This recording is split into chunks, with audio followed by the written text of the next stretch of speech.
ಪಿತನ ಸುತನ ಮತ್ತು ಪವಿತ್ರಾತ್ಮರ ನಾಮದಲ್ಲಿ ಆಮೀನ್. ದೇವರು ಈ ಒಂದು ಪರಿಶುದ್ಧ ಸಮಯವನ್ನು ಆಶೀರ್ವದಿಸಿ ಕಾಪಾಡಲಿ.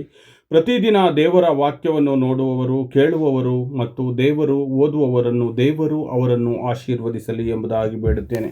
ಏಕೆಂದರೆ ದೇವರು ನಮಗೆ ದೇವರ ವಾಕ್ಯವನ್ನು ಕೊಟ್ಟಿದ್ದಾರೆ. ಅದಾಗಿದೆ ನಮ್ಮ ಕಷ್ಟದಲ್ಲಿ, ನಮ್ಮ ಎಲ್ಲ ಬೇನೆಗಳಲ್ಲಿಯೂ ನೋವುಗಳಲ್ಲಿಯೂ ನಮಗೆ ಸೌಖ್ಯವನ್ನು ಕೊಡುವುದು ಎಂಬುದಾಗಿ ನಾವು ತಿಳಿದುಕೊಳ್ಳಬೇಕು. ಈ ದಿನ ನಾನು ಆಯ್ದುಕೊಂಡಂಥ ವಚನ ಭಾಗ ಮತ್ತಾಯನು ಬರೆದ ಸುವಾರ್ತೆ 11ನೇ ಅಧ್ಯಾಯ 28ನೇ ವಚನವಾಗಿದೆ.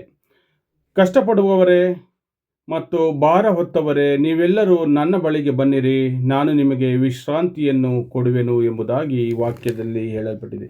ಯೇಸು ಕ್ರಿಸ್ತರು ಕಷ್ಟಪಡುವವರೇ ಮತ್ತು ಭಾರ ಹೊತ್ತುವವರೇ, ನೀವೆಲ್ಲರೂ ನನ್ನ ಬಳಿಗೆ ಬನ್ನಿರಿ ಎಂಬುದಾಗಿ ದೇವರು ನಮ್ಮನ್ನು ಕರೆದಿದ್ದಾರೆ ಎಂಬುದಾಗಿ ನಾವು ತಿಳಿದುಕೊಳ್ಳಬೇಕು. ಜೀವನದಲ್ಲಿ ಕಷ್ಟಗಳು, ನೋವುಗಳು, ಚಿಂತೆಗಳು ಮತ್ತು ಭಾರಗಳು ನಾವು ಕೆಲವೊಮ್ಮೆ ಯಾರನ್ನು ಆಶ್ರಯಿಸಬೇಕು ಎಂದು ತಿಳಿಯದೇ ಹೋಗುತ್ತೇವೆ. ಆದರೆ ಯೇಸು ಕ್ರಿಸ್ತರು ನಮ್ಮನ್ನು ಅದಕ್ಕಾಗಿಯೇ ಕರೆದಿದ್ದಾರೆ.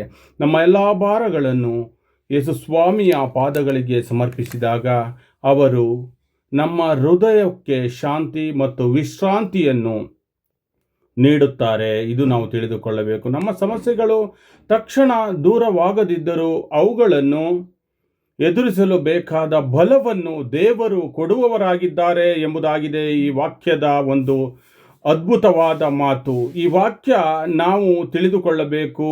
ಭಯಪಡಬೇಡಿರಿ, ಎದೆಗುಂದಬೇಡಿರಿ, ನಮ್ಮ ಭಾರಗಳನ್ನು ಯೇಸು ಸ್ವಾಮಿಗೆ ಒಪ್ಪಿಸಿರಿ ಎಂಬುದಾಗಿ ದೇವರು ನಮ್ಮನ್ನು ಎಂದಿಗೂ ಕೈ ಬಿಡುವುದಿಲ್ಲ ಎಂಬುದಾಗಿ ನಾವು ತಿಳಿದುಕೊಳ್ಳಬೇಕು. ಪ್ರಭುವೇ, ನನ್ನ ಎಲ್ಲ ಭಾರವನ್ನು ನಿನ್ನ ಕೈಗೆ ಒಪ್ಪಿಸಿದ್ದೇನೆ ಸ್ವಾಮಿ. ನನ್ನ ಹೃದಯಕ್ಕೆ ನಿಮ್ಮ ಶಾಂತಿಯನ್ನು ಮತ್ತು ವಿಶ್ರಾಂತಿಯನ್ನು ಅನುಗ್ರಹಿಸಿರಿ ಎಂಬುದಾಗಿ ಬೇಡೋಣ. ಆಮೇನ್.